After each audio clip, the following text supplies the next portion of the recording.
우리가 다시 자천하기를 시작하겠느냐? 우리가 어찌 어떤 사람처럼 추천서를 너희에게 붙이거나 혹은 너희에게 받거나 할 필요가 있느냐? 자, 우리가 다시 자천하기를, 이 자천하단 말은 스스로 추천하다 이런 의미죠. 자, 오늘 본문에 보면은 추천서 또 편지 이런 말들이 나오는데 우리가 알고 있는 편지 이런 거는 다 추천서를 말합니다. 오늘 본문에. 자, 이게 왜 갑자기 추천서란 말이 나오느냐? 그 당시 이제 주 1세기잖아요. 그 당시에는 목회자들이 없던 시대잖아요.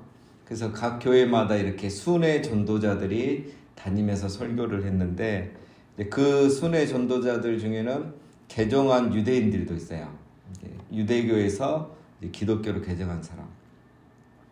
자, 그런 사람들을 포함해서 이제 이 순회 전도자들이 신분 보장을 받아야 되죠. 지금 같으면 뭐 어느 신학교 나왔습니까? 이렇게 말하면 되지만 그 당시에는 그런 게 없기 때문에 이제 이렇게 그 사도들이나 교회에서 추천서를 써줘요. 아, 이분은 우리 교회에서 언제까지 신앙생활했고 베드로에게 제자 훈련을 받았고 이래서 설교자의 자격이 있다. 이런 추천서를 이제 사도가 써주든 교회에서 써주는 거예요. 그러면 그걸 가지고 이제 각 지역의 교회마다 돌아다니면서 설교를 했던 겁니다. 자, 그런데 바울은 추천서가 없었어요. 추천서 자체를 안 받은 거죠. 뭐 있으면 있으면 좋지만 꼭 있어야 되는 것도 아니고, 또 바울 자체는 이미 공신력이 있죠. 핍박자로 있다가 이렇게 회심하고 이제 완전히 거듭났기 때문에 바울은 이미 소문이 나 있고 공신력이 있습니다. 그래서 꼭 추천서가 필요한 사람은 아니죠. 자, 그런데 문제는 바울이 추천서가 없기 때문에 바울의 사도성을 또 문제 삼는 사람이 있어요. 봐라, 바울은 사도가 아니다. 얼마나 자격이 없으면 사도들이 추천서도 안 써주겠냐?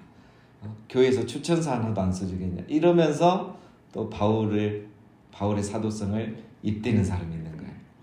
그러니까 끝이 없죠. 원래는 또 바울은 예수님의 12제자가 아니었기 때문에 사도가 아니다. 이렇게 부정하더니 이제는 추천서가 없으니까 사도로 인정할 수 없다. 이런 이야기들이 이제 고린도 교회 안에 있었던 거죠. 자, 사람이 이렇게 악한 마음을 가지면 늘 이제 트집거리를 찾는 거죠. 우리가 요즘 금요일마다 창세기 보고 있지만 창세기 6장이 뭐라고 합니까? 여호와께서 왜 이 땅을 심판하기로 결정하셨죠? 사람들이 마음으로 생각하는 모든 계획이 항상 악할 뿐임을 보시고, 사람이 생각하면 트집 잡으려고 공격하려고 한 거예요. 그러니까 바울도 이 추천서 없다고 그걸 트집을 잡는 거예요. 자, 이렇게 하면 바울이 추천서를 받아오겠습니까? 받을 사람이 아니죠. 그래서 오늘 1절 마지막에 하는 말이 그거예요. 나는 다른 데서 추천서를 받을 이유도 없고 너희에게 추천서를 써달라고 해서 내가 또 다른 교회에 설교하러 다닐 이유도 없다. 나는 그런 추천서 같은 거 필요 없다. 이렇게 말하는 거예요. 오늘 결론은 그겁니다. 그래서 왜 추천서가 필요 없느냐? 자, 2절에 보면은 너희는 우리의 편지라 우리 마음에 썼고 무사람이 알고 있는 바라. 자, 너는 우리의 편지라. 여기서 편지는 추천서를 말합니다. 우리 그 뒤에도 3절에도 나오죠. 그리스도의 편지니. 우리 찬양 축복성도 있죠. 너는 그리스도의 편지니. 그러니까 정확히 번역이 안 된 거죠. 추천서를 말합니다. 내가 왜 추천서가 필요 없느냐? 너희가 고린도 교회 너희가 나의 추천서 아니냐 이 말이에요. 자, 이 말은 뭐냐면 내가 사도로서 복음을 제대로 전하고 말씀을 제대로 가르쳤으니까 너희들이 거듭나고 예수 믿고 오늘날 이렇게 교회가 세워진 거 아니냐. 그러면 내가 사도란 게 이미 증명이 됐다. 그래서 너희 고린도 교회 자체가 나에게는 추천서다 이 말이에요. 자, 그러니까 마음에 썼고 무사람이 알고 읽는 바라. 마음에 썼고 이 말은 이미 고린도 교회는 바울의 마음에 추천서가 된 거예요. 필요가 없는 거예요. 고린도서 9장 2절에 보면은 다른 사람에게는 내가 사도가 아닐지라도 너희에게는 사도이니 나의 사도됨을 주 안에서 인친 것이 너희라 이 말이에요. 이게 다 같은 말이에요. 근데 다른 교회 가면 내가 사도의 의심을 받을 수 있지만 너희는 아니다. 내가 너희들을 이렇게 복음을 전하고 교회를 세우지 않았느냐. 너희 자체가 나에게 추천서다. 무사람이 알고 읽는 바라. 자, 이거는 무슨 말입니까? 당시에 다른 모든 교회들, 주변 사람들도 다 알고 있어요. 고린도 교회가 예수님 믿고 변화되고 이렇게 성장했다는 거를. 그래서 모든 사람이 다 그 너희를 인정하고 그런 너희 자체가 나에게는 추천서다. 자, 3절. 너희는 우리로 말미암아 나타난 그리스도의 편지니 이는 먹으로 쓴 것이 아니요 오직 살아계신 하나님의 영으로 쓴 것이며 또 돌판에 쓴 것이 아니요 오직 육의 마음판에 쓴 것이라. 자, 그리스도의 편지니, 우리 찬양 많이 하죠. 이 말은 그리스도께서 써주신 추천서니 이 말입니다. 그리스도께서 써진 추천서. 자, 예수님께서 바울을 통해 고린도 교회를 구원하셨죠. 고린도 교회는 어떤 의미입니까? 바울에게는 그리스도께서 써진 추천서예요. 봐라, 하나님이 나를 통해서 너희들을 구원하고 변화시키지 않았느냐. 너희는 그리스도께서 나에게 써준 추천서다. 이런 의미인 거예요. 바울의 이 해석은 정말 대단한 거죠. 그죠? 이거는 어떤 추천서입니까? 뒤에 보면 이는 먹으로 쓴 것이 아니요. 그러니까 이거는 먹으로 종이에 쓴 추천서도 아니고 돌판에 쓴 것도 아니다. 이거는 하나님의 영으로 그리고 육의 마음판에 쓴 것이다. 즉 하나님의 영, 성령께서 너희를 변화시켜서 이렇게 열매를 맺게 하지 않았느냐. 그래서 성령이 이렇게 변화시킨 거 보면 너희는 확실히 그리스도의 추천서이다. 이런 의미입니다. 그래서 바울은 추천서가 필요 없는 거죠. 종이 먹으로 쓴 추천서는 필요가 없는 거죠. 자, 4절. 우리가 그리스도로 말미암아 하나님을 향하여 이 같은 확신이 있으니. 고린도 교회가 그리스도께서 써주신 추천서라는 사실을 바울은 하나님 앞에 확신을 하고 있습니다. 5절. 우리가 무슨 일이든지 우리에게서 난 것 같이 생각하여 스스로 만족할 것이 아니니 우리의 만족은 오직 하나님께로부터 나느니라. 자, 이건 이제 무슨 말이냐면 바울이 그 고린도 교회를 이제 자기의 열매이죠. 바울이 수고하고 사역에서 이제 생긴 건데 바울은 이것이 나 때문에 된 일이라고 생각하지 않는다. 모든 것은 하나님께로부터 왔다는 거죠. 그래서 하나님께서 이 은혜를 베푸셔서 이렇게 너희를 고린도 교회라는 열매를 맺었다는 거죠. 자, 우리의 만족은 오직 하나님께로부터 나느니라. 자, 이 말은 하나님이 만족할 때까지 나도 만족하지 않는다. 다시 말하면 하나님이 만족할 때 나도 만족한다. 바울은 사역을 할 때마다 대충 하지 않았다는 거. 하나님이 만족할 수준으로. 그래서 바울이 하는 사역에는 항상 열매가 있는 거죠. 그래서 바울은 하나님이 만족하신다는 그 확신이 들 때까지 사역을 했던 거죠. 그래서 이런 열매를 맺은 겁니다.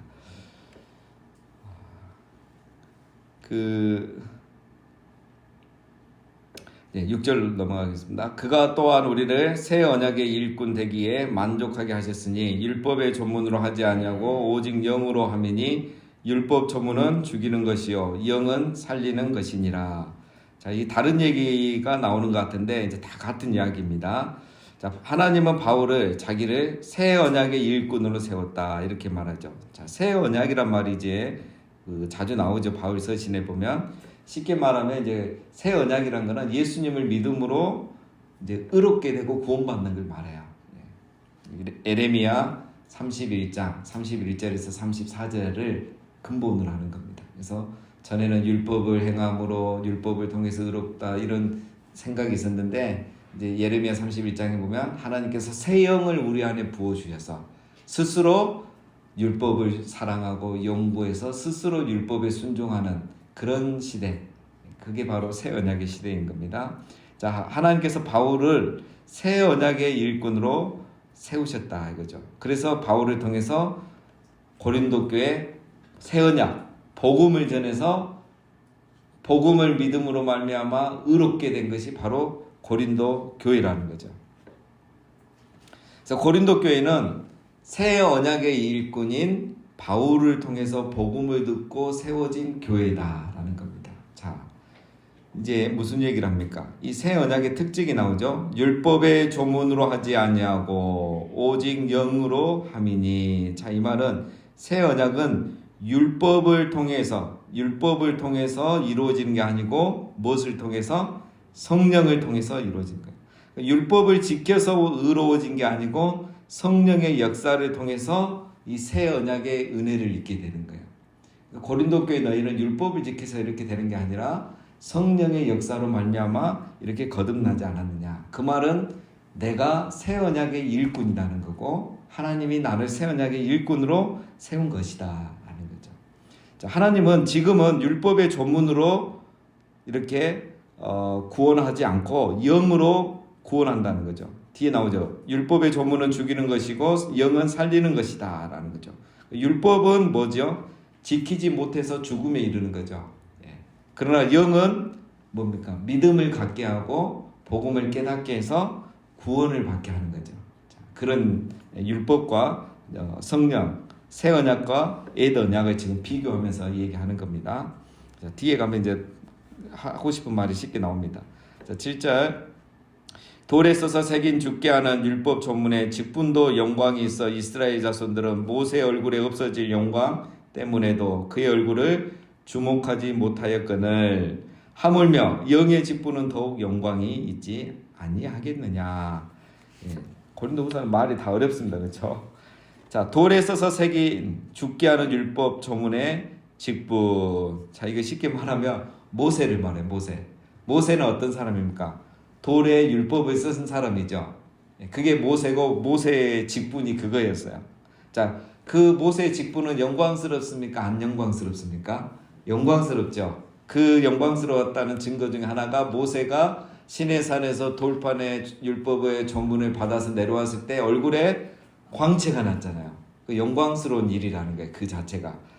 그러면 그냥 돌판 하나 들고 오는 그 직분도 영광스러워서 얼굴에 광채가 났다면 바울처럼 영의 직분, 복음을 전할 때 성령께서 바울을 새 언약의 일꾼으로 사용해서 역사하시잖아요. 그래서 바울은 영의 직분이에요. 그렇죠? 그렇다면 모세는 그 돌판 하나 들고 오는 그 율법의 전문을 맡은 직분도 영광스럽다면 이 복음을 전하는 성령으로 역사하는 복음을 전하는 이 사역은 얼마나 더 영광스럽겠느냐. 이걸 말하는 거예요. 그러니까 바울과 모세를 비교하는 게 아니고 옛 언약과 새 언약을 비교하는 거예요.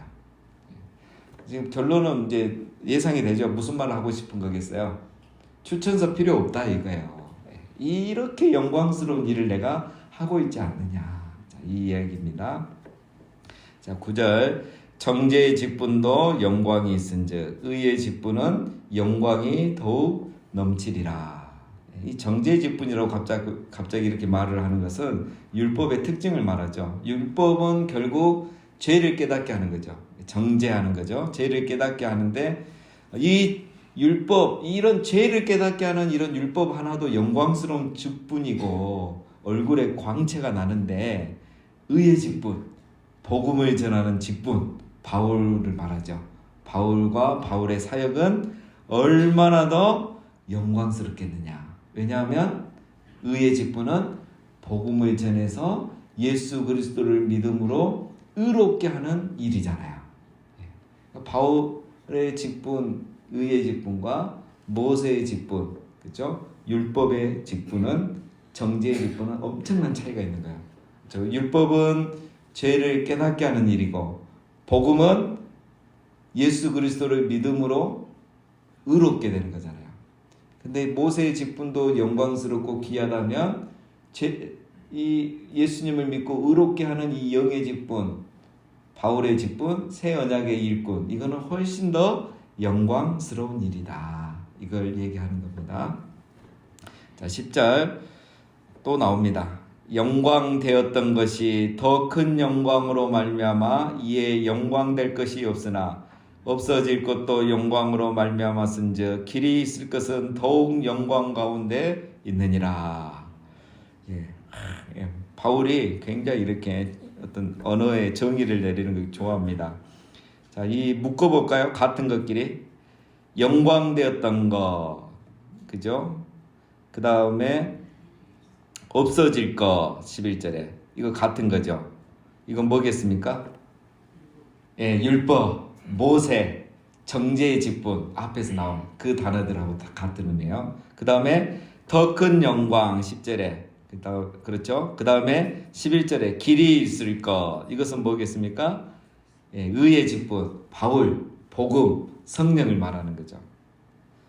자, 이제 정리하면 이거예요. 그러니까 영광스러운 거, 모세의 직분이 아무리 영광스럽고 율법이 아무리 영광스러웠어도 그것은 없어질 것이에요. 언제 없어집니까? 더 큰 영광, 복음이 오고, 그죠? 새 언약이 오면은 이 앞에 것은 다 없어져 버린 거예요. 그렇죠? 지금 뭐 우리 이 얘기 않잖아요. 예수님 얘기하고 복음 얘기하고 성령 얘기하잖아요. 그러니까 그 구약에 그게 아무리 영광스럽고 대단하다 해도 이 새 언약 시대가 오고 복음의 시대가 오고 성령의 시대가 오면 그냥 다 묻혀버린다. 그 일을 하고 있는 사람이 누구다? 바울. 네, 바울이에요. 바울이 새 언약의 일꾼으로서 그 일을 하고 있다. 그렇다면 모세도 영광스러운 존재의 직분이었으면 나는 이미 더 영광스러운 직분을 맡고 있는 거다. 그래서 추천서가 필요하다, 필요 없다? 네, 필요 없다. 그 사람이 써주는 추천서, 그게 중요한 게 아니다. 이제 이 추천서 제도 자체를 부정하는 건 아닙니다. 모세도, 아니, 바울도 부정하는 건 아니고, 그거 가지고 문제 삼지 마라. 내가 성령으로 사역하고 복음을 전하고 있고, 그래서 열매가 나타나고 있고 이렇게 교회가 세워지고 있다면 그게 바로 그리스도께서 나에게 써준 추천서 아니냐. 그게 더 중요한 거지. 뭐 예루살렘 교회에서 추천서 받았고 뭐 베드로 추천서 받았고 요한의 추천서 받았다 해서 그거 가지고 다니면서 설교하고 사역하는데 열매도 없고 복음의 능력, 성령의 능력도 나타나지 않으면 그게 무슨 소용이 있느냐. 너희가 그리스도의 추천서다. 이렇게 말하고 있는 겁니다. 이 한마디를 이렇게 어렵게 아주 구약과 신약을 오가면서 설명을 잘 해주고 있죠. 자, 고린도후서는 이런 내용들이 계속 반복됩니다. 자, 정리하고 적용하면은 지금 우리 이제 고린도전서부터 계속 살펴봤지만 바울은 자기 사도성에 대해서 누가 뭐라 하든 흔들림이 없어요. 이게 중요한 겁니다. 추천서 신학교 어디 나왔냐고 이거 갖고 말하지 말아요. 나는 하나님이 부르셨고 사도로 세우셨다. 근데 이런 근거 없는 확신을 갖고 또 큰 소리 치면 안 돼요. 바울은 뭐가 있죠? 근거와 열매가 있죠. 너희가 바로 그리스도의 편지다. 나의 열매를 봐라. 그래서 우리는 부르심의 확신이 있어야 되고 부르심의 확신에 따른 열매가 있어야 돼요. 열매는 없으면서 확신만 있으면 큰일 나는 거죠. 바울은 절대 흔들리지 않았습니다. 그 다음에 이제 마지막 보면은 이제 바울이 오늘 말씀에 보면 참 대단한 게 이 새 언약의 일꾼으로서 굉장히 자기 자신을 영광스럽게 생각하고 있어요. 이거는 모세와도 비교가 안 된다는 거예요. 유대인들은 모세를 뭐 하나님처럼 모시는데 바울은 아니에요. 자기 이 복음의 일꾼, 새 언약의 일꾼이 더 영광스러운 거다. 자, 여러분 오늘 우리는 새 언약의 일꾼입니까? 옛 언약의 일꾼입니까? 새 언약의 일꾼이에요. 우리가 복음을 전하면 성령이 역사하는 거예요. 우리가 소리로서 말씀의 소리로 살면서 말씀을 전하면 성령이 역사하는 거예요. 이게 엄청나게 영광스러운 일인 거예요. 이전에 없었던 새 언약의 시대예요. 우리가 바로 그 새 언약의 일꾼인 겁니다. 그래서 우리 모두가 우리가 이렇게 새 언약의 일꾼이라는 이 귀한 직분을 가졌다는 것을 영광스럽게 생각하시고 오늘도 새 언약의 일꾼으로 살아가시는 말씀의 소리로 살아가시는 우리 모두 되시기를 주님의 이름으로 축원합니다.